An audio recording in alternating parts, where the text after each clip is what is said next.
আজকে আমি বানাবো মোচার ধোঁকা করে তাকে তরকারি। তার জন্য আমি মোচাটাকে কেটে ভিনিগার জলে ভাপিয়ে রেখেছি। নিয়ে নিয়েছি তরকারির জন্য আলু, ঝিঙে, আর এইখানে নিয়ে নিয়েছি পেঁয়াজ কুচি, লঙ্কা, টমেটো, এখানে পেঁয়াজ কাঁচা লঙ্কা বাটা আর টমেটো পিউরি। এবারে আমি মোচাটাকে গ্রেট করে নেব। এখানে আমি মোচাটাকে সামান্য গ্রেট করে নিয়েছি, খুব বেশি মিহি পেস্ট করব না, এরকম করে গ্রেট করে নিয়েছি। এবারে এর সঙ্গে আমি একে একে অ্যাড করব বেসন, আদা রসুনের পেস্ট, পেঁয়াজ কাঁচা লঙ্কার পেস্ট, দিয়ে দেব একটু হিং, দিয়ে দেব একটু খাবার সোডা, আর দিয়ে দেব সামান্য পরিমাণ চালের গুঁড়ি, আর দিয়ে দেব স্বাদ অনুসারে নুন। এবারে আমি এটাকে মিক্স করে নেব। এটাকে আমি মিক্স করে নিয়েছি। এবারে দিয়ে দেব সামান্য হলুদ গুঁড়ো, দিয়ে দিয়েছি তেল কড়াইতে। এবারে আমি এইগুলো ছোট ছোট করে ভেজে নেব।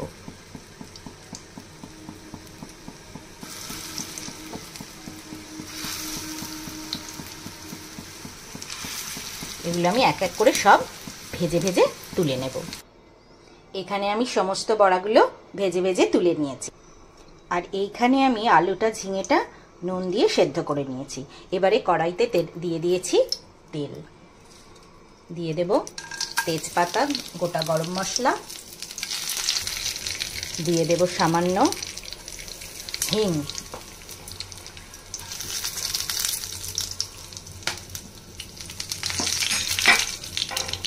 দিয়ে দেব পেঁয়াজ কুচি আর কাঁচা লঙ্কা। এগুলো ভেজে নেব। পেঁয়াজটা ভাজা হয়ে গেছে। এবারে দিয়ে দেব পেঁয়াজ কাঁচা লঙ্কার পেস্ট আর আদা রসুনের পেস্ট, দিয়ে দেব টমেটো পিউরি। এবারে এটাকে নিয়ে আমি ভালো করে কষাতে থাকবো।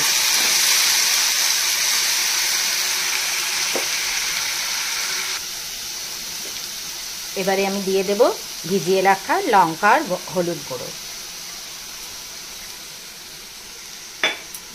এটাকেও একটু ভালো মতো কষিয়ে নেব।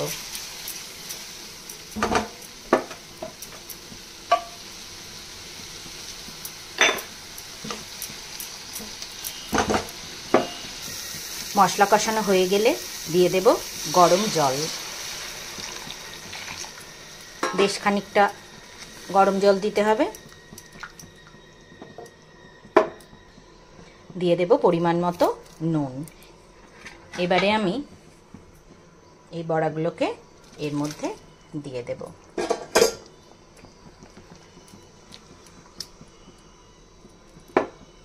দিয়ে দেব ঢাকা। দেখো তরকারিটা ফুটে গেছে। তোমরা এরকম শুধু ধোকার তরকারিও করতে পারো, আবার আমার মতো এরকম সবজিও অ্যাড করতে পারো। সবজি দিয়ে আবারও দিয়ে দেব ঢাকা। আমাদের তরকারিটা হয়ে গেছে। এবারে ছড়িয়ে দেব একটু গাওয়া ঘি, হাতে বানানো, আর ছড়িয়ে দেব একটু গরম মশলার গুঁড়ো। ব্যাস আমাদের রেডি ধোকার বড়ার তরকারি। নামিয়ে নিয়েছি ধোকার বড়ার তরকারি। দেখো, এই রেসিপিটা ভালো লাগলে একটা লাইক, কমেন্ট আর শেয়ার করে দিও। ধন্যবাদ।